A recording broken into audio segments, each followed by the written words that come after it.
You. We live, baby. We live. We live. We live. We got a special interview, man. Special interview about to go on. Um, real special guest that we gonna have in the building today. It's gonna be Steven Breadman Edwards.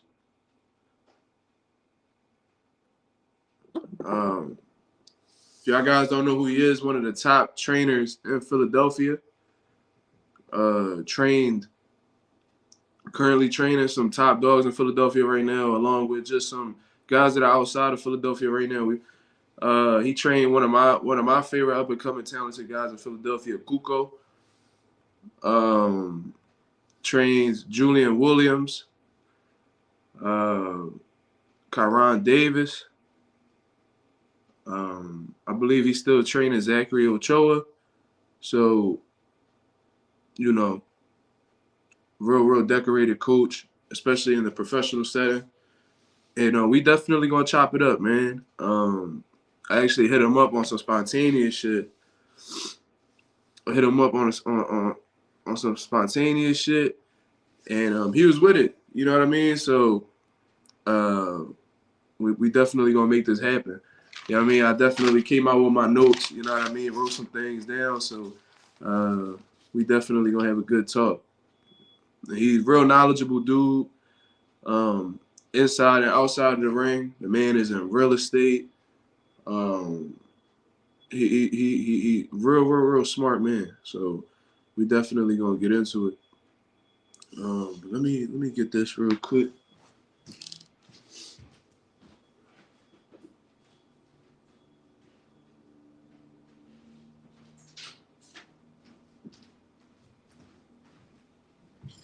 Let me make sure everything is everything. You? Can you hear me? Yes, I can. All right. All right, man. You a busy man, so I ain't gonna hold you up too long. I appreciate you coming on to the show, man. I'm an up and coming channel right now. I don't even have 1K subscribers yet, but um, it just shows. You know what I mean? I appreciate you being willing to do this. Yep, Um, no problem. so let's get straight into it. You know what I mean? Definitely got some notes together for you. Some questions I always wanted to ask you. You being one of the top trainers in Philadelphia. Um, I wanted to know just before we get into it. I never really had nobody from the interviews I've saw from you. I haven't really heard nobody really ask about like your upbringing and stuff like that. So like, where you from? I mean, if you would like Um, describe like your childhood and were you like an athlete growing up? Like, what's your story before the boxing? um, I was born in West Philadelphia. Uh, so my family is from like the West Philly and Southwest Philly area. I was born off of 63rd and Lansdowne, and Mm-hmm. uh, shortly after we moved to Southwest Philly, and then so throughout my early childhood, I lived like in West Philly, and then when I was about 7, we moved uptown near Central High School off of Broad and Alany. And then I still have my roots in West Philly, but I grew up off of Broad and Alany and at near Central High School. And I was all around athlete as a kid. We played everything. I was a pretty good baseball player. We won the city championship, uh, little league baseball with Shore Braves, and uh, we won the championship in football with the Northwest Raiders. We had a great team, um, and then obviously I love basketball. I wasn't always tall though. I was like 5'5" going into the ninth grade, and then the next year I just like grew like crazy, man, and I wound up growing to 6'3". Um, my Yeah. dad's a tall guy. He's exactly six. He was 6'3" also, but so and then as I got a little bit older, I started gearing more towards basketball like that. But it was crazy because when I was a kid, um, we used to go outside and box and just had like the gloves gloves on. And like boxing, I'm sure you know, like is like a it's a unique sport as far as who follow it. You can't talk boxing with everybody. So my friends was all like casual fans. Like if it was a big fight, they liked the guys like Sugar Ray Leonard and Mike Tyson, but they didn't know the guys that weren't as popular. And I used to, my grandfather was a big boxing fan, and my stepdad was too. So I kind of like grew up with a big understanding of boxing, even though I played other sports. So I would have like little fight parties and stuff at my house when I was growing up because I always liked boxing way more than my friends. I kind of like will force it on them. You know, it was weird. Like I would like force it on them. Like, no, man, I'm having a fight party today. If a big fight came on, I was like, no, we watching this. And Yeah. I had a good childhood. I went to George Washington High School. I played basketball. Uh, I was a um, I was a good player. I ain't saying I was a great player, but I was good. I started varsity for a few years, had a couple of 30-point games. I had some college offers, but I hurt my knee. I dislocated my knee my 12th grade, ninth and 12th grade year, but the 12th grade year was the worst one. It kind of like it just kind of like just threw me off where like it killed my love for the game. This was in the 90s, so rehab and stuff is a little different with your body. So it took a little bit longer, you know what I mean, the rehab and stuff. So that kind of affected me. And uh, after that, I kind of like geared towards boxing. I just started going to the gym on my own. Like nobody made me, but I would just go to the gym. I would work out. I went to Temple, so I would jog down from Temple to Joe Frazier's gym, work out there. Then I started going to Lonnie Young and down Schuler's. Actually, I just started just working out and I just felt like that. I just had more athleticism, more things to do with my body. I was 18, 19, 20 years old, and I'm like, I'm not going to just be sitting around. So I just wanted to just like do something. And I just found it fun. I wasn't even like doing it for any type of like I'm going to be a pro or be a world champion. I was just doing it just for fun, just to have something to do because I was, young in college and I like to just stay in shape. And it was just fun to me. I was about 6'3", 155, 160 pounds, and I was still athletic. So I had like a big advantage over the guys I was sparring in the gym because it's not height divisions, it's weight divisions. So the guys I was sparring in the gym, they was little bitty guys. So I had a little advantage over that.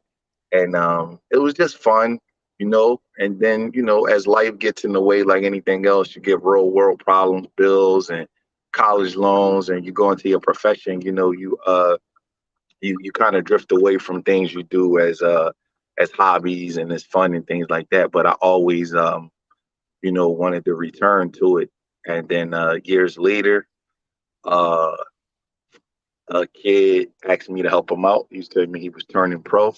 I was like, man, I need some help. I know you know a lot about the game. Can you help me out? And that kid happened to be Julian Williams. And then Mm. that's how I started, getting into boxing. That's how I started, the training and advising and all that kind of stuff. That's how it came about around 2009. Oh, okay. So you just knocked out two of my questions with one answer. So I appreciate that. I was gonna ask you, like, do you recall your first time in a boxing gym? Was it a situation where it was like you fell in love with the gym immediately, or like it was just something that you enjoyed doing? Um, but There's a little bit of everything. I enjoyed it. I was having fun doing it. It was just sometimes, man, when you're doing something and you're in the middle of it, you don't think about it as deep as the question that you asking me. You know what I mean? yeah, Like if I'm 18 years old and I don't have no classes that day and I just decide to go down to the gym and hit the mitts with a guy and spar, I'm not thinking about, what I'm gonna be doing 30 years later, how I'm going to be explaining it. So sometimes when people ask you to recall it, you're not really thinking about it in that aspect. I was literally like, it's the same way a kid would go out to the playground and just shoot around. Like I'll just go down to the gym and just box just to be doing it. I wasn't even like thinking about what the future was going to hold or anything like that. okay, yeah, no doubt. So when JRock hit you up and wanted you to be a part of his corner and wanted you to be his lead trainer or whatever, Was it like a hard decision for you to make, or was it just something you was like, yeah, like I'll do No, it? man. Nope. Nope. It wasn't hard. I was just like, all right, I could do this. And, looking back on it, I think that that probably like aggravated people because people was like, where's this guy coming from thinking he can just come into the game and do this and do that? You know how Philadelphia is. Oh But yeah, again, I was innocent. I wasn't thinking about it like that. I was thinking about um I was thinking about simply in terms of like okay, this kid got some potential because I had known him for a couple of years. I had like watched him in the Golden Gloves and things like that, and I'm like, okay, got some potential. All right, let's get to work.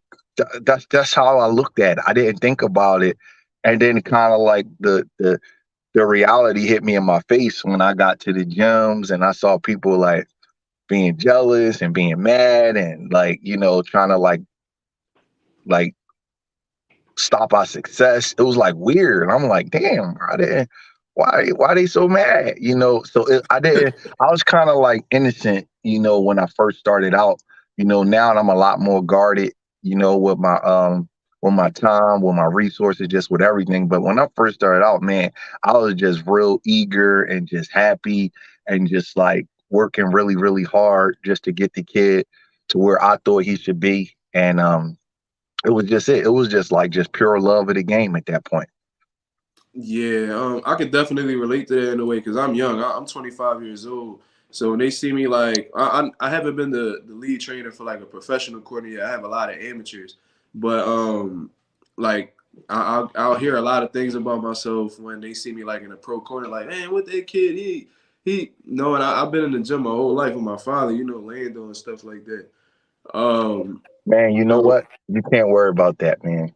yeah, yeah, You yeah. can't worry. You can't let the opinions of others affect your opinion of yourself. We in a brutal sport. It's a lot of jealousy. Um, uh, a lot of people use the trump card of how long they've been doing it. But how long you've been doing something and how well you do something is two different things. You could be doing something your whole life and not be good at it. Obviously you do gain experience over time, but everybody that's been doing it for a long time, that don't mean that they good. Because then you could turn around and ask a question of, well, if you've been doing this for 50 years, how come you don't have more established fighters? How come you can't earn a real living off of this game? And older guys don't like when you ask them those kind of questions. They feel like you're being a little bit arrogant. But sometimes at some point you got to defend yourself when people keep attacking your livelihood. I just had a guy um, hit me up and start telling me, well, you should teach your guys to parry, and you should teach hand trapping, and you should do this, and you should do that, right? And this Mhm. guy be texting me during the middle of fights. And I like him, he's cool or whatever, but he was a trainer too. And sometimes, you could be humble, you keep, but if somebody keep plucking with you and plucking with you. So I finally said to him, like, look, I know you talked about me years ago. And it may have been a long time ago, but you still did it. So what I did was I outperformed your expectations of where I was gonna go in this game. But I'm cool with that. You can have your opinion. But why don't you save all of the advice for me? And why don't you do what you're telling me to do with your fighters? Get them on pay-per-view. Let them make $1 million. Go get them to a world title. Because you're not telling me out of the goodness of your heart. You kind of just like ordaining yourself as my old head and Yeah, giving trying me to advice study. that I didn't ask for. But why don't you do it with your guys? I ain't heard nothing back from them since. You know what I mean? You know what I'm saying? I thought that was a fair question since he could give me unsolicited advice. I thought I could give him some unsolicited advice and tell him, do what you're telling me to do with your guys. That's uh, all. they don't You like know, that. They don't like yeah. No, they didn't like it at all. Like, yeah, it's a lost art of parrying. Well, that's cool, but I seen you work with your guys in the gym, and you not even getting out of the first round of local tournaments. So why don't that. you just show me? Why don't you show me show me what to do? Uh-huh. You know what I mean? And I don't, I, Mark, I'm not like that, man. I don't like getting like that with guys. You know what I'm saying? I don't. Yeah. Like, I'm a real laid back guy. I don't say much to anybody if they don't say it to me. I'm kind of guarded. I try not to even ask anybody for any favors outside of sparring because I know they're gonna talk and act like they did so much for me. So if it's not sparring, I don't even like to ask for that. But if you keep picking with me and needling me, eventually, you know what I mean? I do got a competitive spirit. You know what I mean? I didn't make it this far in life to, be a doormat. So eventually I'm gonna ask you some questions that you're asking me. And most people that could do that, they can't take it. You know what I mean? Because that was the end of the conversation.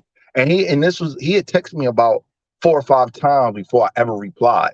During the middle of Caleb Plant's fight with Benavidez, he like texting me overhand right. I'm like, after the fight, I'm like, bro, do you really think I check my text for your instructions? Come on, Yeah, man. You got, and I'm trying to like be humble, like, dog, it take a lot to get to this level. Why don't you just get here? Just show me you can get here. That's all. Let me see what you got with a fighter. That's it. You know what I'm yeah, saying? And if I'm talking boxing with somebody, that's cool.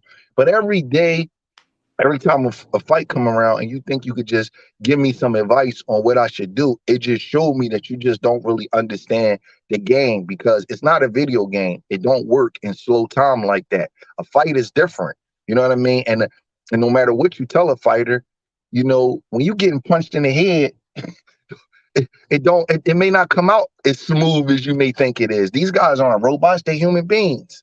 yeah. You know what I mean? So but man, keep doing what you're doing, man. You're doing a good job, man. And whatever is for you will get to you. Appreciate that, man. You Thank know what I you. mean? What I wanted to say, because a lot of boxing coaches, I look at them as like, a lot of them could see into the future, especially when they got a fighter and they building up from the ground up. Because I've seen plenty of trainers be like, "Yo, listen, like this kid is gonna be world champion," and it ends up happening. You know what I'm saying? I seen it with Mhm. Emmanuel Stewart, even Tiafimo Senior said it in the past, way before it actually happened. I'm saying this to ask you: when you seen JRock and you recognize that he had all this potential, before you decided to be his trainer. Did you know that he'll be world champion as like you continue to work with him? Did you know that this was gonna happen? Um, I did, Hmm. but I don't really like to say it in those terms because I, I felt it strongly. Nobody knows. If I knew what the lottery was going to be tomorrow, I'll play it and win. But I Yeah, yeah, felt yeah. it really, really strongly. He wasn't the best amateur. He Okay. never made it to the finals of a national tournament. He never made it to the semifinals of a national tournament. His amateur record was decent. It was good. He was 77-10, but he wasn't a standout amateur. And when he was trying to turn pro, that's the reason why he came to me because he had a really hard time turning pro to get a good deal. And I'm a very, very confident person. You know what I mean? I really am. Like, I got a lot of confidence in myself. I got a lot of confidence in anything I do and anything that I'm attached to. And the number one thing that I noticed about him was that he was missing so much, but he was still really, really good. Like, he didn't know how to do his road work right. He didn't know how to eat. He was taking laxatives to lose weight. Oh You know what I shit. mean? He didn't know how to like do anything with his diet. He didn't know nothing about recovery. He didn't have like a set program in the gym. He would just come to the gym, move around, shadow box, hit the bag, spar, go home. Like, he just didn't have a structure and a program. Obviously, every day in the gym is not going to be the same, but he didn't. It was like everything was impromptu. And I said, man, if you put this kid on a real conditioning program, a real program every day, this kid got a lot of potential because, you know, um, the resources matter. You know what I mean? Like what kind of food you could buy, what could you afford as far as recovery, strength and condition. I'm sure it's a lot to go into that. It's just not as just simple as go take a protein shake. You know what I mean? So I said to myself, if this kid had the proper resources and somebody giving him their undivided attention every single day, one on one, this kid could be a world champion. And I just noticed that like he started like passing a lot of prospects on a ranking list. It used to be like an ESPN ranking list of under 25 or this, that, and the other. And I just noticed that a lot of the kids that was better than him as amateurs, he was passing them year after year after year. We would get 1-0, 2-0. To be 20-0, you got to be 1-0. So every time we would just keep moving up, and then the attention started getting bigger, and then more and more people start repeating what I said. And after about 4 or 5 years, he started getting ranked by the Ring magazine, and he became a national level contender, and and eventually a title challenger, and eventually a world champion. So I don't want to play like I'm Nostradamus, but I definitely had a very, very strong feeling that he would be a world champion with the right guidance. Some guys got like all this natural ability where they don't really need as much, but I knew he needed, like, he just pretty much needed like somebody just to be standing over top of him. And in all honesty, it was, I don't want to say it was easy, but it was really, really, it was easier for me at the time because I didn't have no other fighters. So I spent all my time, everything, just on this one kid. That's why when I see trainers take a bunch of guys, I always be like, man, somebody is going to miss something. But when you got one guy and that's all you got to worry about is that guy, and you get to remember, okay, he was getting hit with left hooks yesterday. We're going to work on some drills to make him slip the hook better. Okay, well, his foot was a little bit too wide on his right hand. We're going to work on some drills. You don't have to remember what 5 or 6 other guys did wrong and then have to incorporate that into that workout. All you got to do is remember that one guy. Or okay, he got good endurance, but he's not explosive. Let me do some explosive drills. Let me go out with him to sprint. So for the first 3 years of his career, I trained nobody else except for him. And I noticed it like his improvement, that's the most he ever improved, because it was like the best way I could use an analogy is if you was in the classroom and it was just one teacher and just you and just one student, you would get everything that teacher has because the teacher doesn't have to pay attention to anybody else except for you. So it was a real, put it this way, I'm not going to say easy, but it was a real productive situation. And I felt like that if I got a kid with some talent and all I got to do is concentrate on him, we're going to make it. You know what I mean? And that's not me being arrogant. That's just being confident. I just really felt like with no distractions, nobody bothering us, we going to make it. You know what I mean? And we made it to where we made it to. We did what we did. Yeah, y'all did a phenomenal job, by the way.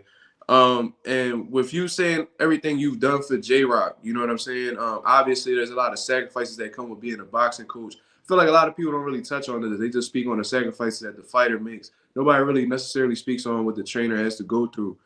Brutal, What was bro. like the toughest thing you had to deal with as a, say that again? I said it's brutal, man. Yeah, it's Some of the brutal. stuff you got to go through, man, as a coach, man, it's tough, and people don't appreciate it. We get a lot of blame when Yeah, things go wrong. You're not just signing up to be a coach. You these guys mentors, financial advisors.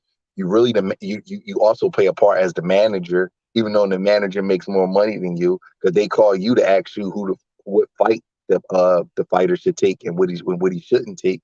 So it's a lot. It's a lot. You really don't make no money when the guy is starting out. People think making all of this money. I mean, you don't make no money when the guy first starting out. Julian made $1,000 his first pro fight, and by the time I parked at the airport in short term parking for for for for for for 3 or 4 days, half my money was gone. Man, you don't make no money. You know what I mean? You gotta wait till about 3 or 4 years just to make some money. So it's tough, man. It's funny to me because all of the rumors that people have, and I'm just like, I'm not making no money, man. All I'm doing is just working hard, trying to get this kid to where he go, and y'all worried about me, man. So it kind of make you a little bit bitter. It make you a little bit guarded with your personality because it's the most thankless job in all the sports. And here's the reason why: because in team sports, the owner of the team can discipline the fighter with finding them, with telling them what time to be to practice. He could say, "Yo, you didn't make practice, $25,000 fine." In boxing, the fighter pays you, but yet you still got to tell them what to do. So that's an interesting dynamic, and you don't really have no security with your job because they could get mad any day and go leave and be with another coach. So that's the toughest this the toughest job in all the sports as far as coaching is concerned. Yeah, it definitely is. I agree with you. Um, boxing's a dirty sport. Like, let's just call it what it is. And we've seen this plenty of times with the Abel Sanchez Triple G situation. Andre Rozier and Danny Jacobs split apart after they got. And what I'm saying is they both got big contracts and then moved on from their trainers afterwards. Um, Being a trainer yourself, like, is there any type of way to prevent these type of situations from happening? So you won't be getting left out in the dark like how Abel Sanchez and Andre Rozier did. Man, that's a great question. Um, Personally, you know, when I first started out, I would make guys sign advisory deals, you know, Mm. just to ensure my pay. And something that trainers don't realize is that you can get paid the night of the fight. All you got to do is go to the promoter and give the promoter a breakdown of how the checks is supposed to come out. And then the promoter gives that to the accountant and they just break the checks down. So I've been a professional boxing trainer since 2010, and I've always got paid the night of the fight. And I know guys that have been around a lot longer than me, and they wait a month, 3, 4 weeks to get paid and all that kind of stuff. And I'm like, y'all still do that? Like, the game is to be sold, not to be told. And I guess I'm telling too much, but you can get paid the night of the fight. And I'm a good judge of character, so when I'm around the fighter that start getting funny with me when it comes down to money and disclosing things, I'm out. I don't deal with none of that. You're not, you're not, I'm not working for free. Period. I get paid the night of the fight. I need to know how much you're making before the fight. If you can't give me that, then you don't need to work with me. Period. It's like I have no flexibility when it comes down to that. And unfortunately fighters, you know, they try to save money on their coaches. They don't save money with their girlfriends. They don't save money with their chains, with their watches. They don't save money with the promoter, the manager. They want to save money with their coaches. And it's a lot of dirty tricks that fighters do. One of them is they take out advances before fights, right? Mm. Let's say I'll give you an example. Let's say a guy's making 500 grand for a fight. He'll Yeah. take out an advance for 100 grand, right? So he won't tell his coach. So the night of the fight, when he go get paid, the coach will think he's making 400,000, then 500,000, and he'll pay him off the percentage of the 400,000 instead of the 500,000. It's real, Wow. real dirty. I seen it all happen. And another thing is like guys like they for some reason they think that like well, I'm not gonna give you a percentage of this and a percentage of that. And I don't if if I come to you late in your career and you already established, I'm cool with not getting 10%. You getting $10 million and I come to you and you already a world champion or something. All right. I don't gotta get 1 million, but I need to know what I'm gonna make before the fight, and it has to be reasonable. I'm not gonna get $250,000 off of a $10 million purse. That's 2.5%. That's what Cutman make. I'm not getting that. So we got to come up with a reasonable number before the fight, or we ain't gonna do this. You know. So that's another issue that happens a lot with fighters. They start making a certain amount and they want to cut down their trainer's percentage. And again, you don't have to give a guy 10% if you're making a crazy amount of money, but it has to be fair. Now, as for the trainers that brought guys up, that had them when they was making 500 and $1,000, and he stuck with you this long, I always say, why wouldn't you want that man to eat? Why wouldn't you want him to be taken care of for the rest of his life? Why wouldn't you want him to have financial security? I done seen some unbelievable stuff with trainers. I Yep. mean, like guys that just don't pay their teams at all. Guys that's giving their coaches like 50 grand off of $5 million purses. Or like they gotta ask the fighter, like, yo, man, I'm about to go grab something. And the fighter gives it to him, and they think that the fighter's being so like generous towards them. All he's doing is giving you your money. And you know what I mean? But you know, and I never seen a person that be like this that don't have bad karma. Like that shit come back on you, man. You gotta treat your team right. It's really important to me. I like when I see a fighter that treats their team good.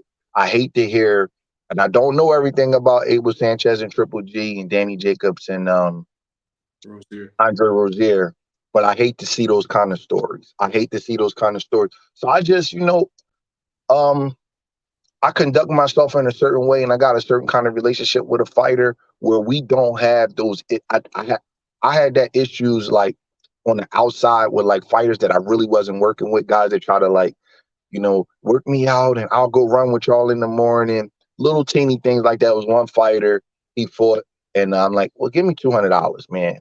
He didn't give it to him. I said, no problem. I just won't work with you no more. That's cool. That fighter been having bad luck ever since. He went from a contender to a journeyman.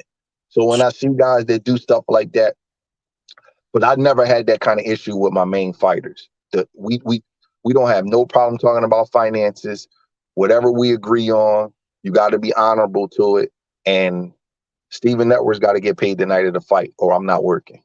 And it's just that simple. So I'm not a rude person, but I'm very, very straightforward with the way I talk to people, especially with about my money.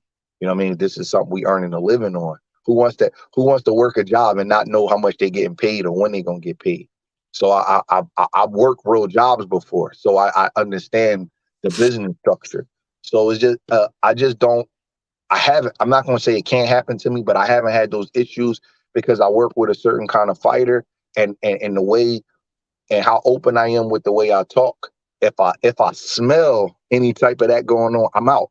I won't even deal with it. You know what I mean? Like if I hear too many rumors about you doing it to your other team, I won't work with you. Yeah. I just don't. I don't want to deal with that because I know some horror stories about that. You know what I mean? I know some bad stories where guys were thinking like you don't spend money before it goes in your hand, but if you know how much you're making, you start saying, all right, well, I'm gonna take care of this and I'm gonna do this and I'm gonna do that. And then they go to the night of the fight and don't make nearly that. And it's heartbreaking towards them. And fortunately for me though, is I got other things going on outside of boxing. So boxing is not my only source of income. So I don't have to put up with that kind of stuff. You know what I mean? But it's tough, man. And the commissions don't always uphold everything. You're going through a lot with court. You got to pay to go to court, so it's just tough, man. My biggest piece of advice is to have that talk with the fighter before the fight. And if you smell any type of disingenuous behavior on that fighter, don't work with him. You got to be able to walk away from him. Yeah, that's a great piece of advice, man. I never had nobody ever told me about that, so that's great to know. So with your journey with being a trainer, it's safe to say that your first big fight was Jamal Charlo.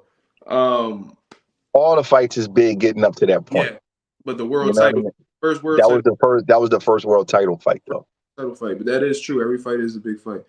Um, Going into that camp, how did looking back on it now? It's been a few years since then. How did you assess like the whole camp and the whole lead up to it? And what have you changed? Is there anything you've changed as you went through that experience in camp afterwards? Have you watched the fight? I did watch the fight. Yeah. I just watched the fight recently. Julian had a great camp, to be honest with you. It was a good camp. He was sharp that night. He was Super. real sharp, super sharp. It's probably the sharpest I ever had him. The only thing that first I give Jamal and Ronnie Shields they props. They did a really, really good job with that fight because that was probably the sharpest I ever had Julian. Even he was even sharper that fight for the Hurd fight. He countered Jamal with like 45 right hands. One day I sat down and counted them. He was tearing them to pieces because we wanted to take his jab away. Um, I haven't changed much except for um, I'm more active with the rehydration of my fighters. Mm, For that fight, um, we knew how to rehydrate. We still got the same rehydration program, but I left him in his room by himself to kind of just chill out. And now I'm more on top of guys as far as their rehydration because when I came to his room to pick him up, to go over to the arena. He was only 162 pounds, and I was like, I don't like to yell at a guy and be too upset with him before a fight because I feel like we gotta have unity going into the fight. But Yeah. I was so upset. I was like, I like almost like tears came to my eyes. I was like, I can't fucking believe it. Sorry for cursing. No, you Uh, good. I was like, I can't believe this boy, man, didn't drink all this stuff. You know, because we had the salt, we had the Gatorade, we had the water, we had the shakes. He was just supposed to just drink, drink, drink, nice and slow. We agreed to get up to 169 pounds. Charlo's a big guy. Julian's not going to be bigger than him, but you got to put that water and stuff around your brain so you could, your punch resistance is better. And Yeah. he did not rehydrate, and it's something that I regret, but I learned. So now, I'm calling the fighter. I'm going to his room. Hey, man, what's your weight? Hey, man, you drinking? Hey, how's everything going? Hey, man, where's your weight? Hey, man, where's your weight? It may get on their nerves, but that really, really came back to bite me. Fighters, they always say, I'm a man, I'm a grown man. They really kind of like little kids in their own little way. You got to do a lot for them. And they don't like to hear that, but you really do. So now, I'm just much more on top of it. Like I said, I've always been on top of it. But for that fight, I kind of was like, I'm going to leave him alone. I'm going to let him be by himself and let him chill. And I brought all this stuff to his room and I just, I went on about my way. So now I'm like much more active. I'm going to their room 2 or 3 times. I even get a key to their room to make sure that they drinking and everything. So, it was a great camp. We had a great game plan. There was nothing that was done that we didn't work on, but the rehydration was just poor. And even I don't get in the faults as the head trainer. It's my responsibility. You know, I gotta make him drink it. It's my responsibility to get the job done and make him drink what he's supposed to drink and get up to the weight that we're supposed to get up to. So that's 100% on me. I guess he just had anxiety and he just wasn't drinking. You know what I mean? That's the only thing I could say because we did the IBF 10-day weigh-in. 10-pound weigh-in. And so that morning he was like 160, 161. He was cool. I'm like, okay, we'll keep blowing up. I got to his room. He's like 162. I was like, God damn, Yeah. man. So I'm not going to say I knew he would lose, but I knew that he wouldn't be as strong as he needed to be. And if you look at that fight, he was cat quick, but Quick.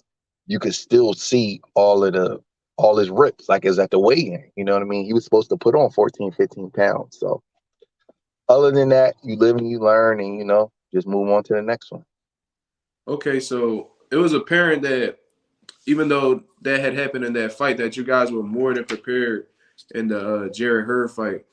That was, in my opinion, that performance right there was one of the most dominant performances that I've seen in a long time. I just love how the way Julian went out there and got it. Completely dominated the fight. And Jared Hurd was looked at as at that particular time, he was looked at as the boogeyman of the 154 division because he beat Erislandy Lara, who was a top guy at the time.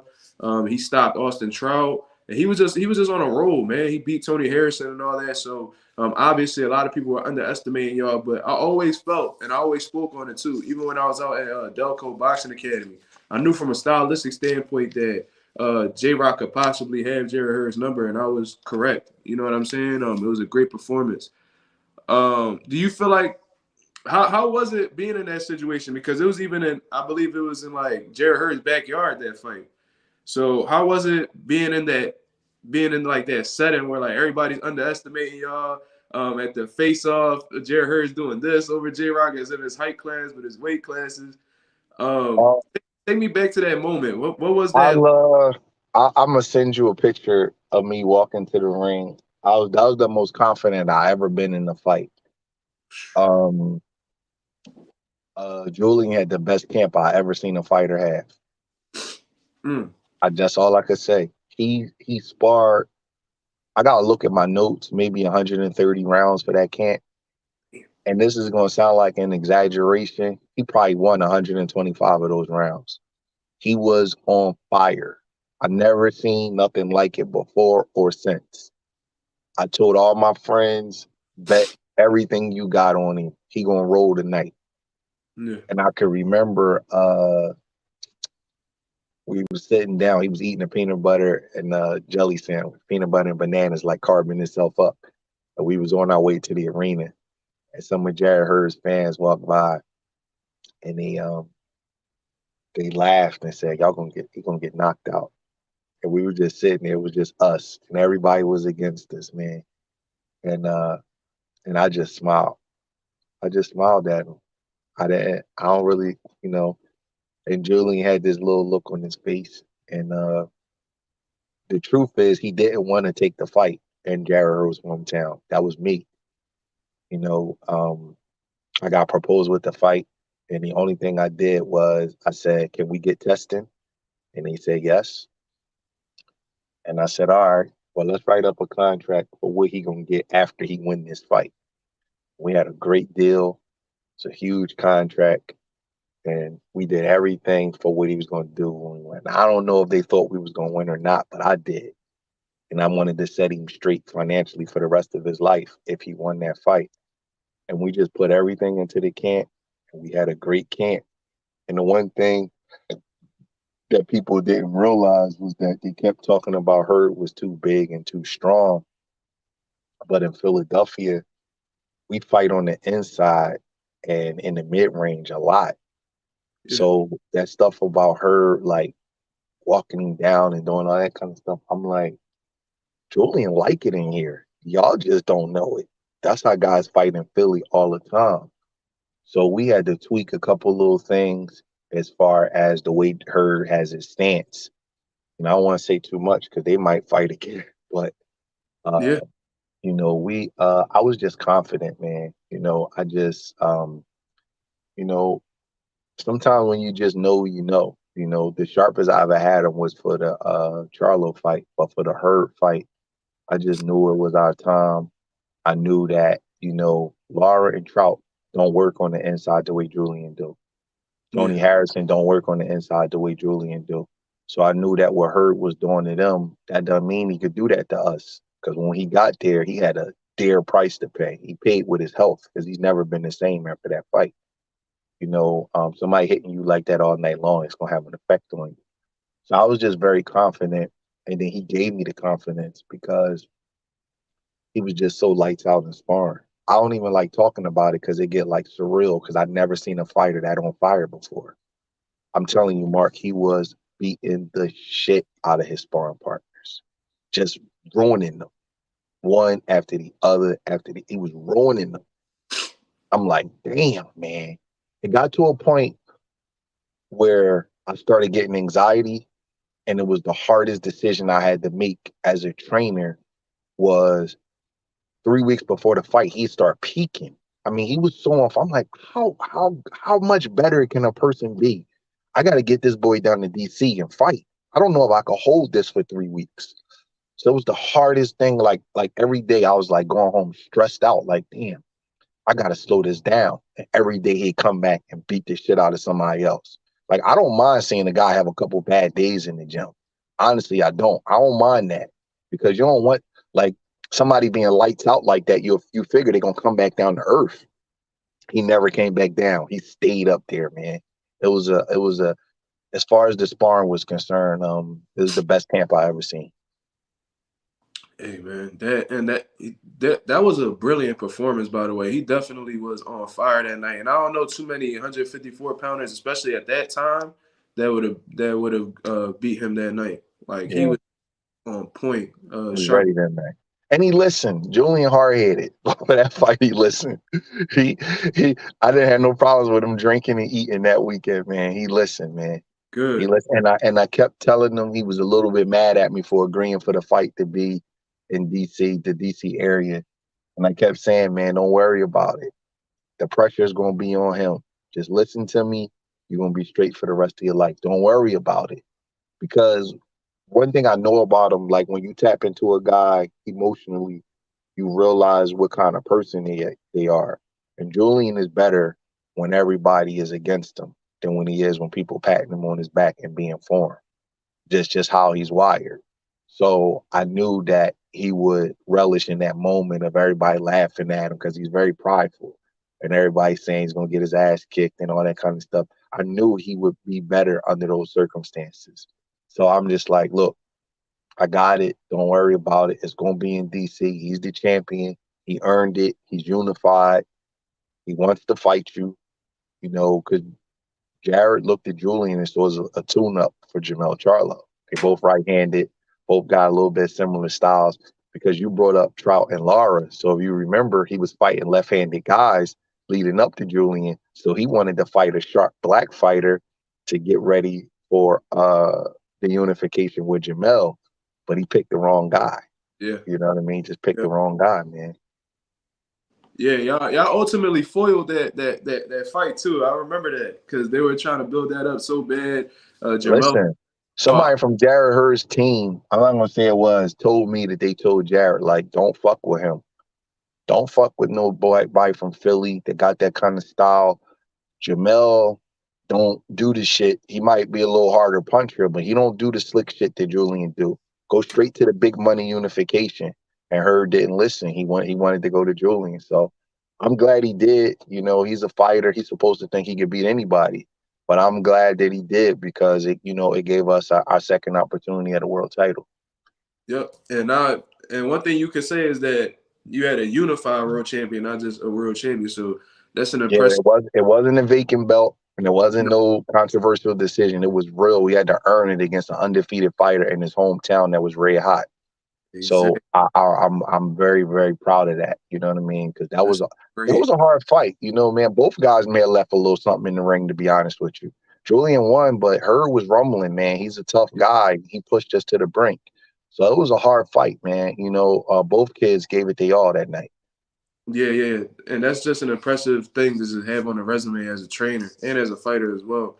And since then, you have a few other fighters too that I'm definitely bringing up. Cuco, I'm a big fan of Cuco, man. He should be fighting September 29th. I just left him, actually. Is that where's this at? Philly? Atlantic City. Atlantic City. We fighting on the same one, but out in Philly, in 2300 Arena. I used to go to Planet Fitness and see him there all the time, so he definitely stayed locked in. He stayed in shape. I actually just told him to stop going to Planet Fitness, man, when we training for a fight now, because I do his strength and conditioning, and I work him out in the morning, early in the morning, and I'm like, bro, you're gonna overtrain. But he's a fitness freak. He loves to work out. He's real meticulous. He's the most meticulous fighter I've ever seen with their body. He wants his body to be in perfect shape. He's not the best athlete that I've ever trained, but he's the most consistent athlete. He's never out of shape. He's always in like 80% shape. He never ever come to the gym and be like struggling and breathing all hard when you make him do something. He always maintains a certain level of shape. He's a little older as a prospect, but he's 9-0. But I got really high hopes for him. I really believe that with the right break and if the promoters and matchmakers don't overdo it with him, you know what I mean? Because I only have but so much say, that if he's developed, he could be a world champion. Cuco could go, bro. He can be a world champion, man. He's a tremendous fighter, man. The same way I felt about Julian, I feel about him. He can go. I just gotta get the right break with the kid. Yep, I believe in him too. That dude work hard. He really about his craft and He a dog. Yeah, and dog. See, I've seen him. Trust me, bro. He a dog. Guys his size, they don't want to box him, bro. I'm telling you, he run you out that ring. And I never talk about sparring. He is a rough kid to deal with, man. I'm telling you, you gotta be super good or a lot bigger than him to deal with him. Yeah, well, Cuco means monster, so that might be the perfect name for him. You know what I mean? He rough dude, man. He rough kid. Yep. And then most recently, this has been probably one of the most talked about fighters that you've been working with, Caleb Plant. Then you hit me up for some sparring with him when he got to the city? Yeah, bro. That was just I was excited, man. I seen a picture of him. I think he like took a picture at Schuler's. I was like, yeah, yeah, oh, that'd be yeah. so cool if we would make it happen, but it didn't come out that way. But I was excited because I'm a Caleb Plant fan. I like Caleb Plant. I like how the way he moves outside of the ring, how the way he just carry himself. I'm a fan of him. So um, how did Yo, that whole thing even come about? You working with Caleb Plant? Um, I get offers for jobs all the time, but at the time where he called me, my schedule was kind of open. I always had a relationship with him. I know him because he fought on a few of Julian's undercards and he fought in his area. We both were PBC, so you just have interaction when you're around a guy like that. And I always liked him. I always talked to him, and I always admired him from afar. And and you know, something happened with him and his trainer after the Canelo fight, and I heard that he was looking for a new trainer, and I guess he had tried a few trainers out, some very good trainers, and he called me one day, and I told him, I said, look, I know you're considering me, but don't feel no pressure. I know I come recommended from a few people, but if you don't, if we don't have a chemistry, that's cool. We still gonna be cool. Because I didn't want him to be forced to train with me. I wanted him to want to train with me, which is Exactly. the big difference. So I made it a little easier for him.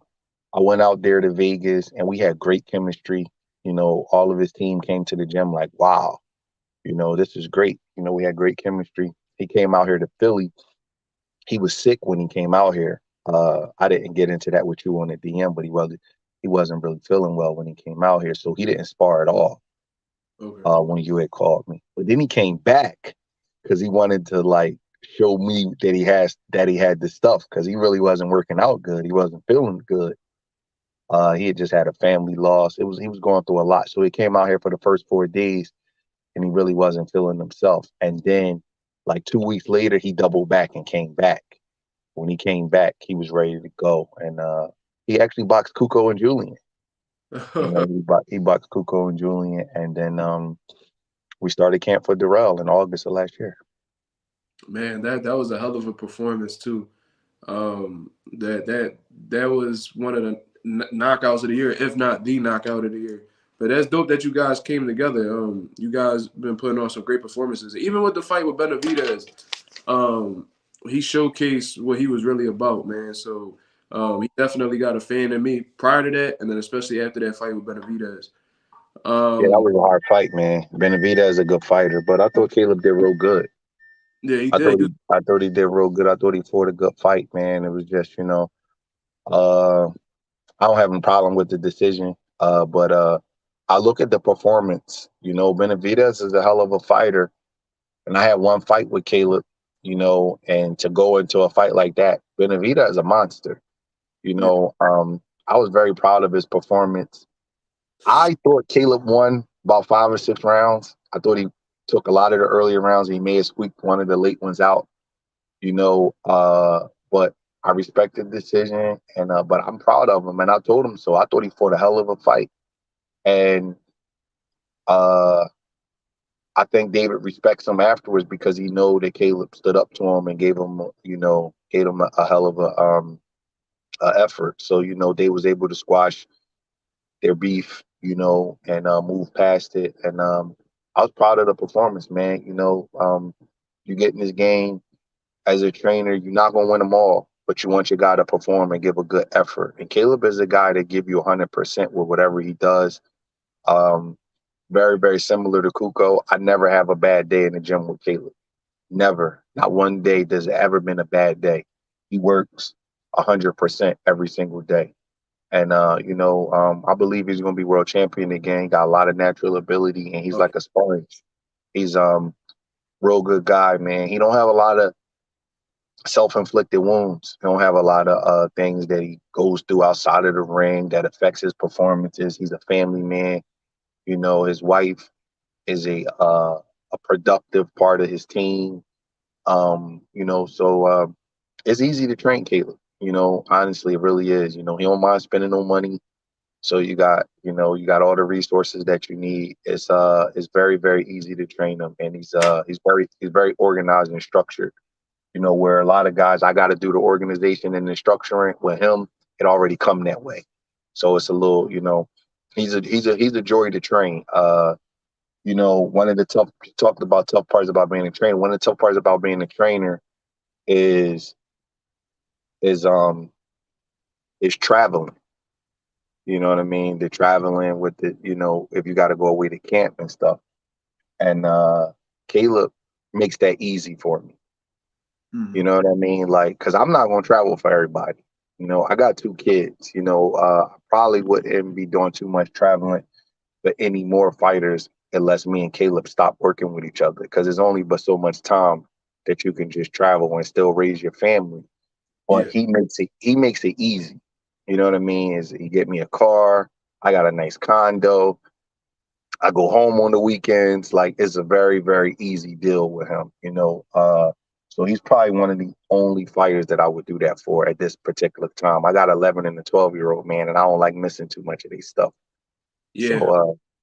I got Caleb is so Caleb is he's a pleasure to train. That's all I can say. I really enjoy training him. yep. Well, I got 2 month olds, so I can't afford to be doing that much traveling around either. Mhm. I know what you got going on. Well, I'm experiencing it now. Um, what I was gonna say was I did not expect for them to actually be cool with each other after the fight. I felt like the Benavidez and Plant, they were that beef seemed extremely real, and I'm sure it was. These guys really did not like each other. So when I saw that they had posted up a picture together at another fight, that kind of like blew my mind, man. You know what, man? Sometimes your stance softens when you get in the mix and somebody earn your respect. Right. And I actually told Caleb that. I said, man, you earned his respect because David is a monster. And you could sit at the table with him because you gave him a tough ass fight. He had to dig deep to win that fight. Caleb was up big. You know what I'm saying? And then he didn't allow himself to be stopped because it looked like Benavidez was working his way to a stoppage, and Caleb just bit down on his determination. Like, I'm not going nowhere. I'm gonna stand up and I'm gonna fight. So you earn a man's respect. I've always been cool with David and his dad. I don't get in the middle of that kind of stuff. But if I'm on Caleb Plant's team, I'm team Caleb Plant. But after the fight, you know, all I can say is we earned their respect. It wasn't no thing like, I think sometimes because Caleb's a white kid, people think he's a soft, or I don't want to use certain words, but that's what they think of him. But he's not a punk, man. He Yep. not. He went through a lot in his life. And he's not a punk. He will bear down. He will fight your ass, man. If you push him there, man. He was very, very, very determined in that fight. We talked about that in camp. I was very honest with him, and I said, "You have to be better than you was for Canelo. It's a different type of fighter. He's younger. It's more pressure. You can't give at all." And he would, "Okay, coach. I got you. I got you, coach. Okay." So this fight gonna come down to you're gonna have to let your nuts hang out. You're gonna have a lot of determination in these later rounds. Because I knew David was gonna push. You know what I mean? I knew after about 5 or 6 rounds he gets cooking. And I said, that's where you're gonna have to settle down and let this man know I'm not going nowhere. Yep. And I was very proud of him, man. Caleb took some brutal shots to the head and body.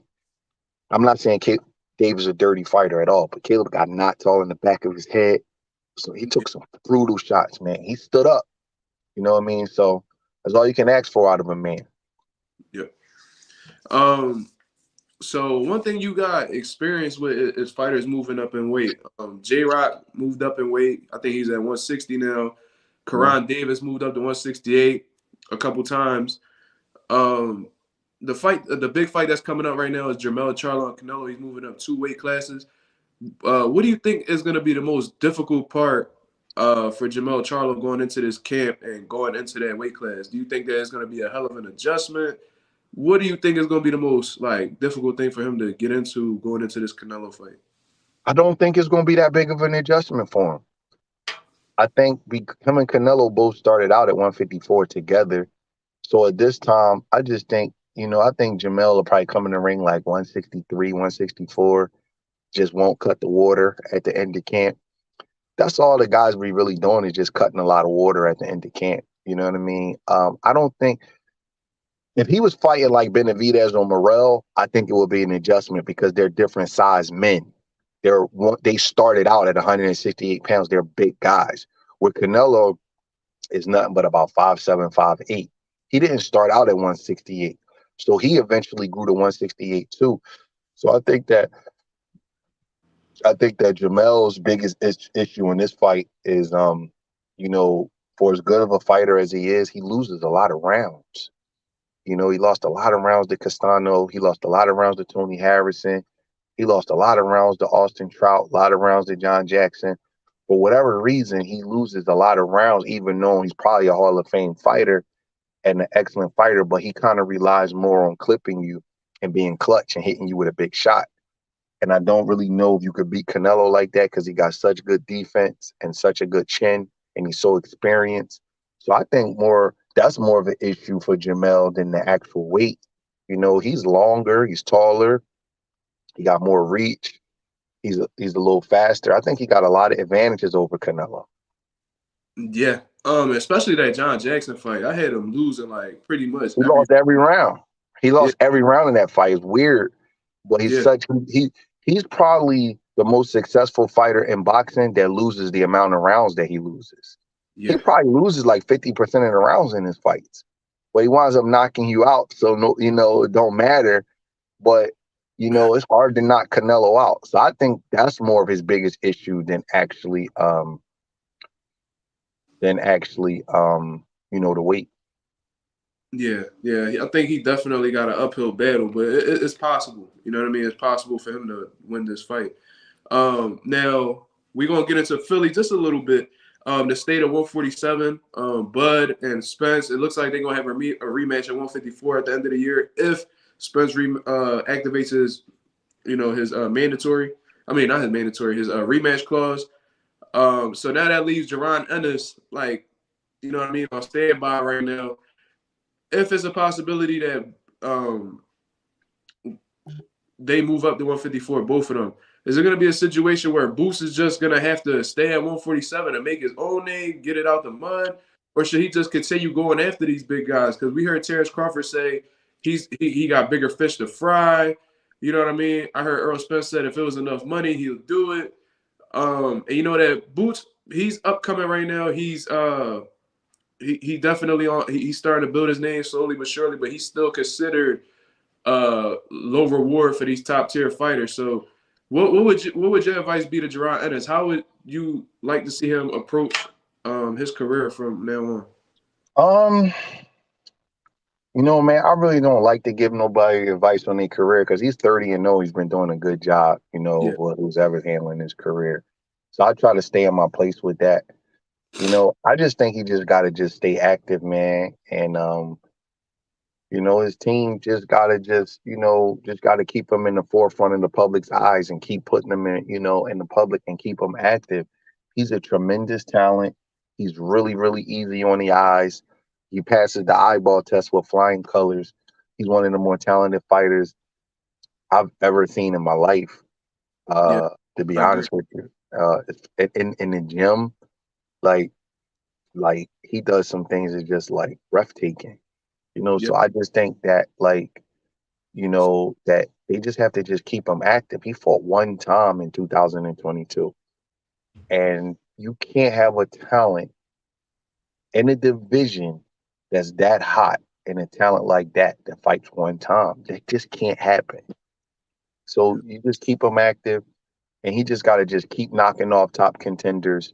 Eventually, the sanctioning bodies will have to do their job and either strip a guy or force him to fight him.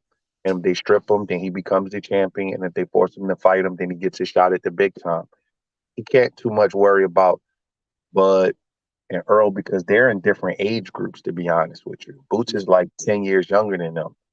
And besides Lomachenko, no fighter in their mid-30s is fighting the kind of talented guys Boots is in their mid-20s. Lomachenko fought T.O. and Devin, but nobody else is doing that. 35-year-old guy don't want to mess around with a 25-year-old guy. You in the gyms every day. Even if the 35-year-old guy is the truth, 25-year-old guy, he looks different in the gym. His body don't take as much to warm up. It's a difference between a 22-year-old and a 30-year-old in the gym if you look close. Yeah. You know what I mean? It's just a difference, even with their reaction time. So, you know, I definitely get it. You know, when Boots is 36, he might not want to mess around with a 26-year-old. It's just how it is. You know, I don't think Bud's ducking them. I don't think nobody's scared. I just think that Boots' team, you know, they gotta just get their resources together. You know, Boots needs somebody that can just like make that call and get him the big fights and just put him in that position. I'm not saying he don't have it. You know, I'm just saying that that's really what he needs right now. Just somebody to just keep him going 2-3 times a year against the best available opposition. Because talent just wins out if you're consistent. If you're consistent, he'll get everything that's coming to him. If he just stay consistent, keep working on his craft, and just keep beating the best available guy, his name will get big enough where guys will just have to either duck him or just go make the payday and fight him. You know, so I don't really think he should just, you know, worrying about them. They're gonna fight him if they want to fight him. You know, fighters in their teams, they find a reason to make fights. And it's not always what the public thinks. Like people will be like, well, Evanesian got a shot. Well, Evanesian's not as dangerous as Boots. So it's a little different. You know, Earl fought some guys that shouldn't, Ocampo, and you know, how did they get shots and Boots did? And well, it's the business of boxing. You know, Boots he's getting a crash course. He's getting a master's degree in the business of boxing. So right now you just got to stay active. Hopefully get another fight before the year is out. That'll be 3 fights in 2023. His name is ringing, and he's gonna get better every time he gets in the ring. And I think he'll be just fine. Yeah, I agree. So just gotta stay active and just build his own name. You know what I mean? He just gonna Exactly. out the And mud. things will come, man. You know, and I don't think he'll be really getting it out the mud, Mark. I think he's making probably 7 figures. It ain't no mud in 7 figures. I think he's good. You know, I know he wants the big names, and I thought he's been ready for the last 3 years. And I'm not saying he'll beat Bud or Earl. I'm just saying he's ready for the shot. You don't know who's going to win the fight. We can all guess, but I think he's good enough and talented enough to be extremely competitive with both guys from what I've seen. And they'll figure it out, man. But I think Boots is in a good place. Hopefully, like I said, he gets another big fight this year. That last fight was excellent. That guy was coming off of a big win over Rashidi Ellis, and he just keep getting those kind of guys. And eventually, you keep beating everybody around you. You know, people won't have an excuse not to fight you. But I think that Bud and Earl, I think they're gonna fight each other and most likely retire and just take big, big, big, crazy kind of fights. Like I could see Bud fighting Canelo and all that kind of stuff. At the end of your career, you want to secure yourself for the rest of your life. So I understand it. You know what I mean? Like I got Julian 33. Bro, I ain't messing around with no 23-year-old guys right now with Julian. I'm keeping it real with you, bro. I ain't doing that unless the money is crazy. So I get it. You know what I mean? It's a business. Okay, cool. So going back to Jermell Charlo, I'm sure you've seen that the WBO is stripping him right after his fight with Canelo. They're handing the belt over to Tim Tszyu, and now Tim Tszyu is finalizing a fight against Brian Mendoza. In my honest opinion, I think that's a really good fight. I think it's a dangerous fight for Tim Tszyu. What do you think about the two fighters? What do you think about the situation with the WBO? And what do you think about the fight with Mendoza and Tim Tszyu? Well, I don't have a problem with the WBO stripping Charlo. I just feel like that everybody needs to be on the same accord when it comes down to stripping. I don't think that you can't have one fighter not defend this title and then you strip another guy. But I do know that the Charlo and Tszyu fight has been on and off and on and off and on and off. So therefore, it's kind of a thing where Tszyu does deserve his shot at some point. He's been waiting and he's been the number one contender.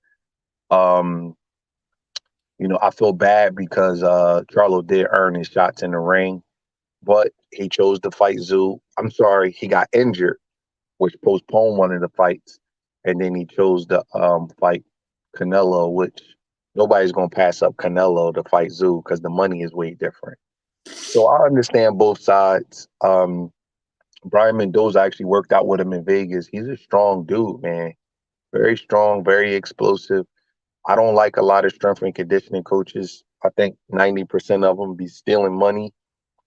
I think that fighters, I think a good trainer can get you in shape, but there are about 10% of the strength and conditioning coaches that I do think that do a really good job. And Brian Mendoza has one, and Tony Brady. So Brian's really strong. He's really explosive. He's a very much more confident kid than he was earlier in his career. And I think Tim Tszyu gonna have a fight on his hands. Yep, that's exactly what I think, and that'll really show me exactly where Tim Tszyu is at. You know what I mean? So it's a great fight. Um, just to wrap this up, I got two more questions that we good to go, man. I appreciate you coming on. You know what I mean? Um, outside of your stable, right? You got Ochoa, Cuco, JRock, Caleb Plant. Who are your favorite active fighters? It could be all time. It could be active. Who's your favorite fighters? Who do you look forward to seeing? I got Karan Davis and Oh, Eron Peterson. You know, fighters they Karan. don't like when you leave them out. Completely forgot about Karan. Yeah. Karan. Yeah. Karan is actually in camp with Canelo now. Oh, And okay. I got a 4-0 kid named Eron Peterson. He fights October 21st. Okay. My favorite fighter of all time is Sugar Ray Leonard. Oh, okay. Um, Big Vander Holyfield, Felix Trinidad fan, Roy Jones fan. Uh, I came up on Muhammad Ali and Sugar Ray Robinson, but I wasn't born when they was fighting, so I'm going to keep it to the guys that I was alive to see. Ray Yeah. Leonard is my favorite guy, along with Holyfield and Trinidad. You know, I love Duran. I like Marco Antonio Barrera, Okay. Ricardo Lopez, Roy Jones. Out of the current crop of guys, I love watching old videos of Julian. He got a video I want you to watch against a guy named Michael Medina. He was about 15 or 16 and oh man, he was beautiful that night. It was like a little prospect fight. The kid had Abel Sanchez in his corner. So Julian was real nervous because Abel Sanchez was a prominent coach at the time. So he was a little nervous. Yeah. But he fights better when he's like feeling like that. So he's like, oh my God, this guy gonna be in shape. He's up there, Big Bear. I'm like, you gonna be in shape too. We same shape he in, we gonna be in. You know what I mean? So that was real exciting. It was a big card. As Don and Stevenson had a card up in Montreal, and they put us on the Showtime Extreme part. So you could check it out. It's on YouTube. It's before anybody ever got in there, so you could hear. You'll hear me screaming. You'll hear me yelling instructions at him. So I like watching Julian. Besides the guys in my stable, that's what you asked me. Let's see. I like Chocolatito. Okay. I like watching Crawford. Um, Teofimo Lopez's last performance versus Josh Taylor was just, man. If you know what you're looking at, man, that was just unbelievable. My God, that was unbelievable. I love watching Boots. Um, uh, I like watching Bam Rodriguez. That's one of my favorites. Yep. Bam. He's gone. Um, so many guys, man. Shucks. I know I'm missing people, man, because you asking me stuff like off the top of my head. Yeah. But I That's a don't know. If I think of somebody else before the conversation is over, I'll tell you. But those are the yeah. guys that just pop up to me right now. Yeah. Bam is one of my favorite guys. I He's love good. Boots. Love He's Crawford, good. but I love watching Ben Rodriguez fight. That kid. I feel like if he would have been in if you would have put him in a welterweight body, I feel like he would be a much bigger name. Yeah, he's real. I like watching Loma, especially like like when he fought Linares around that time. Yeah. Linares, Gary Russell, Nicholas Walters. Man, Loma was rough, man. I love that fight with Gary Russell too. Yeah, you can learn a lot from watching Loma, man. Yep. You can learn a lot from watching him. All right, so I'm this a little bit this is completely outside of boxing. This is gonna be the last question.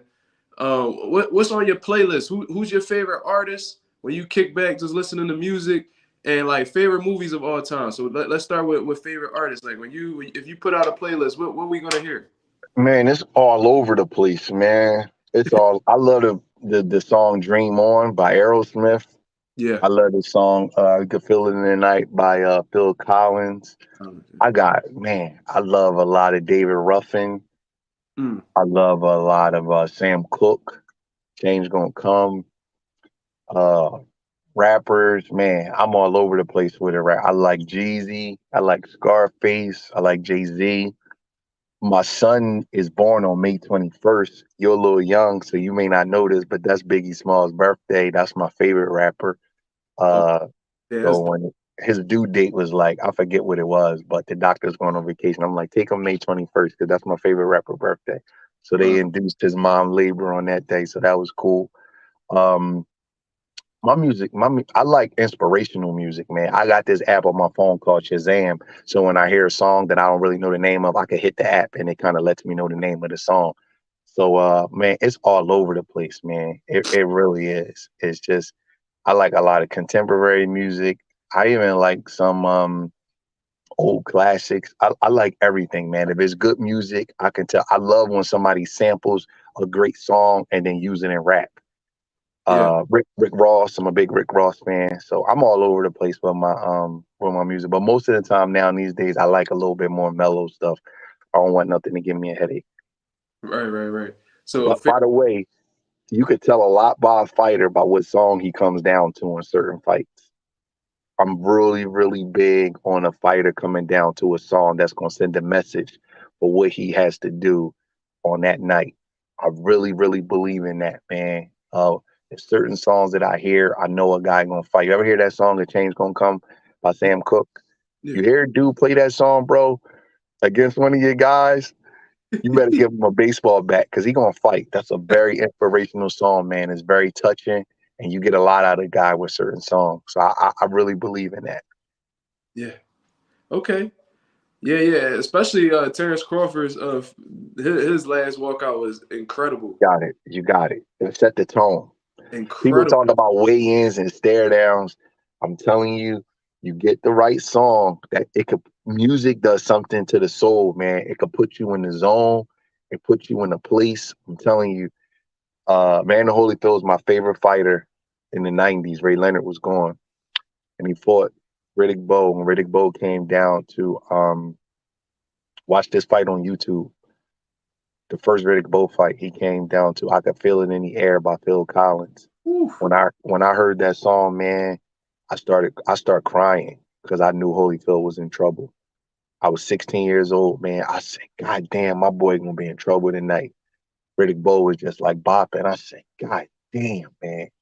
That's my cousin Tank's favorite song, man. Rest in peace to my cousin, man. My first cousin passed away last year. That was his favorite song. Whenever he hear that song, he would just go crazy. We actually played it at his funeral, man. And when I heard that song, I said, God damn, man, this boy gonna fight tonight. Whatever these stories about him being fat and lazy and running out of gas, we ain't getting that tonight, man. No, not at So all. it could mean a lot. It could mean a lot, man, depending on what kind of song you come out to. Hey, and Anderson Silva, when he fought Chael Sonnen, he came out the Ain't No Sunshine by DMX. When he did that, I was like, oh my God. And he Telling you, man. stood there, wait till the beat drop. He just stood right there. He was Telling on, you, man. yo, I'm listen. telling you, man, when the guy come out to the right song, man, I'm telling you, it does something to him. Yep, that's a fact. All right, last one. We're gonna talk about favorite movies. Favorite movies all time. I'm a big Denzel guy. So I rock with my Equalizer. That's coming out the last one. I'm gonna go check it out September 1st. I rock with Training Day, of course. I'm a big Denzel. I like my classic hood movies, my Friday After Next. What's your favorite all time movies? Oh man, I'm a big Equalizer fan too. My family, we have a lot of movie nights in my house, man. So we Okay. probably have a movie night like once a week. So I'm a big movie guy.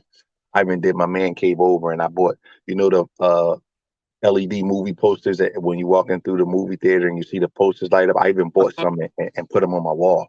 I saw that post. Yeah. Yeah, so I'm a big movie guy. Um, my son name is Carlito from Carlito's Way. Oh shit. So yeah, I know I'm crazy, right? I tried to name him Duran, but his mom didn't let me name him Duran from Roberto Duran. So I named him. His name is Andres Carlito. Jason. So Carlito's Way, Scarface, um, True Romance, Coolie High, um, The Judge, Stand By Me, Lean on Me, Menace to Society. Um, man, I like the Scream movies. Uh, Baby Boy. Baby boy. Man, I got a lot, man. I'll probably be beating your ears up, man. I can remember some movies from my childhood. My mom let me hold her car. Me and my buddies going up to the movie theater. Boys in the Hood. Um, a lot, man. Going in 60 Seconds with Nicolas Cage. I'm a movie guy, man. I could go all day about movies. I could sit and watch movies all day, man. If they good movies, man. I'm sure I forgot some of my classics, but The Legend of Billie Jean. Okay. I know you're a young guy. If you ever get a chance to watch that, it got Okay. um damn, Helen Slater and Christian Slater. It's a real good movie. Sleepers. Sleepers. You get a chance, watch that. It's about these friends in New York. They was in a reformatory school. A lot of big stars play in it, and they grew up to be gangsters. Actually, Brad Pitt plays in it. That's how big of a movie it is. Brad Pitt played in it. It's a great movie. Sleepers. Lost Boys. Lost Boys. Vampire movie. Somebody right here, Jay Cash, he said Reservoir Dogs is fire. Reservoir Dogs is great. That's a great movie. Great movie. Yeah, Yeah. yeah, yeah. I got a Reservoir Dogs poster in my basement. Yeah. Oh, Yeah, I like that. It's a real good movie. So I'm a pretty big movie guy, man. I could go on all day. I'll just start thinking of movies if we keep talking. yeah, yeah, yeah. But all right, man. I ain't gonna keep you too much longer. This was a great interview. Damn, we was on here for like an hour and 20. That flew by. Oh wow, I didn't even realize it, man. I gotta get in Target into this paint store, man. Get some work for man. I'm sorry about that, man. But it was a great interview. I learned a lot, especially from the trainer aspect from you. So thank you. Yep, Um, yep, I got it, man. And give me a send me your number in the DM, man, because I want to get some sparring, man. I gotta get my we need they work with each other too much, man. So I need some outside sparring. We can hook some sparring up. got you. All right, no problem, man. I'll definitely do that. I appreciate Yep, that, man. yep. Appreciate All right. you coming on. Yep, you got it. Yeah, have a good day, man. All right. That was it, y'all. That was it. My first real interview on Mazuma TV, man. I hope you guys liked it. That was Stephen Breadman Edwards, one of the top trainers in Philadelphia. Trains Caleb Plant, Julian Williams, Karan Davis, um, and many more, and a few more. I'm sure I'm leaving out. Cuco. Um, that was a great interview, man. He actually told me something, and a lot of things that people usually tell me I'm already like aware of and stuff like that. He definitely just gave me some good pointers in terms of me protecting myself as a trainer. So that was great, man. I actually learned something from this interview. So that was pretty dope, man. Very knowledgeable dude. And I'm looking to continue doing this because, I was well prepared for this interview, man. Like, I had questions on top of questions on top of questions. We got through all of them. So that was pretty good, man. Um, I hope you guys enjoyed that. Um, I'm not too experienced with interviews, obviously. So I thought that went pretty well. I'm gonna definitely break some of these. I'm gonna break this interview up into shorts to have people come check it out. But that was pretty dude. That was pretty cool, man. Yeah, Breadman always been like that, bro. That's something me and him share in common. Just real calm, mellow. You know what I'm saying? But still got that competitive spirit. And we've known each other for a few years outside of this interview. You know what I'm saying? So I'm definitely gonna get some work with him and get things going for sure. But learn some good things, man. Some things that I'm gonna definitely add to my arsenal. Because I have goals and aspirations to get to the top, just like he did, man. Julian Williams shocked the world when he beat Jerry Hurd. You know what I'm saying? He put up a good. He was in my opinion he was beating Jamal Charlo until the knockdowns. You know what I'm saying? Put on a great performance. So I mean, and he started JRock professional career. So it speaks. I got a different kind of respect from trainers who build fighters from the ground up. You know what I'm saying? And he helped develop Julian Williams into a unified world champion. He had 3 out of the 4 major belts. You know what I mean? He wasn't handing no belts. You know, went up against the top dog at 154 at the time and beat him decisively, punished him. Jerry Hurd is not, and that was a good point that he made. Jerry Hurd was not the same after that fight against Julian Williams. So, great interview, man. Great interview. Good shit, Coach Mark. I learned a little bit too how the fighters take care of their trainers. Yeah, bro. It's a lot of bullshit that go in between. There's a lot of trainers that get shagged, man. I'm gonna keep it a buck. Let me turn this AC on. A lot of trainers get shagged, man. They get fucked out of deals and stuff like that. And you know, it's an unfortunate situation that goes on with trainers, but he definitely let me know, like, yo, you gotta be trained, you gotta be comfortable with communicating the financial side with your fighters, letting them know that ain't shit free. You know what I mean? Automatically getting a check after the fight. That's something that I didn't know about either. Well, I didn't know about it, but I didn't know like that was something that he did himself. So that's actually pretty dope. Yeah, man. Great interview. That went a lot better than I expected. I was a little bit nervous. You know what I mean? This nigga real talk, funny as shit. He said Mark is a gangster. He interviewed a top trainer while he's sick. Yeah, bro, I was wiping my nose the whole time and shit. But it's all good. Yeah, yeah, bro, I had to call out today. I was fucked up, but I still made it happen.